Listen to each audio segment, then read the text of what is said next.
So we see that they're starting the next game, and we have game 4 on the way of Aces versus Lobster.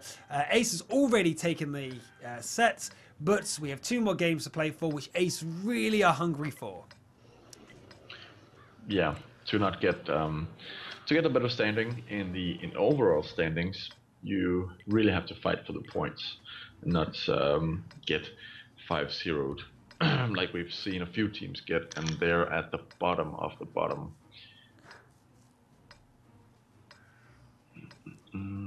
Indeed. So we've seen a few pings go out, but are we going to see Aces on a defensive formation again, or are they going to go aggressive like they did in the first game? It looks like they are moving over to the side, which means defensive, at least a little bit. Yep. The last time they came over to Oh. this side, it was indeed defensively, so I can only imagine they're going to spread out again and go into a defensive formation style. Let's go into free cam and see what's going on here. And we are seeing some of Lobster in position. I guess they have learned from their mistakes of the past, and they know exactly what Aces are going to do. Yeah, and yep, we're seeing the IS-3 going into the side scraping position, and Tony in his T-32 was moving towards the house, but has now decided to turn around since Lobster is moving up the side. Yeah, we see the Russian gangster is moving up with a teammate, making sure that the Aces aren't able to take their full positions. But this does leave Aces with that weakness again. They're not covering the banana road. Yet again, the banana road is completely uncovered. So I can, honest to God, expect a big push down there to surround the Aces. If Lobster have learned from their mistakes, or at least learn from the previous battles, that is what we're going to see. But Boogra in his AMX 5100 is also backing up Lobster on this side. So we might see both teams, full teams, here on the west. Yeah, no, we didn't even note. Did we notice that the T-32 was being switched in on the enemy team? No, I did not notice that. The Russian gangsters actually in the T-32. I didn't realize that they had actually mirrored Aces and brought in the T-32 instead of the the T-69. Now, the T-69 was actually that tank that I have always debated would be useful on this map, but obviously all the teams wanted to use the T-69 until now. This is the first time we've not seen it on the map. Yeah, and interesting to see a mirror match on this map, even though we've seen mirror matches, but a different kind of mirror match is always great to see.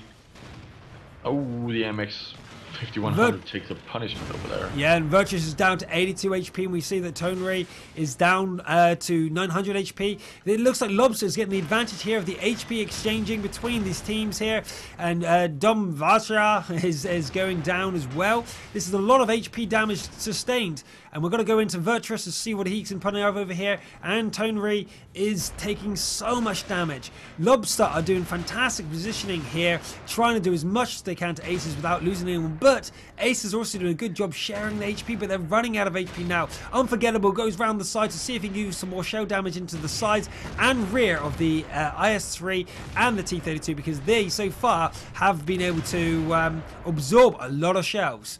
But we do see that Voldrak goes down at the same time Virtus does, but Unforgettable ran out of shells and was taken out by the Russian gangster. That might be a big mistake considering he had no shells left. So the Russian gangster is now turning his attention to Tonry, but bounces off the front of his hull. Tonry then has a chance to finish him off and does so. We have Armor trying to annoy Soleg from the side, but this looks really bad for Aces. Tonry is trying to run away, but takes some damage into the rear and finally goes down to Soleg. We have Gonrogue running away, but he is also going down, and an excellent engagement from Lobster, and they gain the first point. Yeah, it's a quick engagement here, which turned sour. Which the AMX, I think was Unforgettable. He actually moved in and stopped at the wreck at the D3 line, and that actually prevented the other AMX 5100 to come in and help until it was too late, and he had to run away. And he actually, sadly, ran into the open instead of just focusing on getting away around the building. And then the T-32 had a a much better shot at him because he went wide and then in instead of just going straight and then to the left. Yeah, the IS-3 did so well. If you look at the damage here, guys, sorry, damage received, 3,500 from him and 2,256 from the Russian gangster. That's basically what won it for them. However, Tony also received 3,250, but his teammates were not able to back him up, as we saw. No. In early game, the MX 5100 inside the train station was actually the one bouncing a lot on the IS-3. Yes. So, yeah, just some unfortunate bounces, which could have turned this game completely around in the late game. Yeah, the shots wasted every single time is really important. Every single bit of damage counts, especially when you're relying on autoloaders like that. But we are seeing a shift towards the T-32 and IS-3 for both teams. So maybe we'll see even more AMX 5100s going down in favor of these tanks because they are receiving a lot of damage and they're surviving the autoloaders rounds. And once they're reloading, that's it. You know, the advantage swings superbly back into the favor of the IS-3 and the T-32, the non-autoloaders. Yeah, but I don't think we'll see. Yeah, we've seen two MX 5100s, but in change of a T69. So again, autoloader. So I don't think that autoloaders will go down further than 3 in total. It would be nice to see.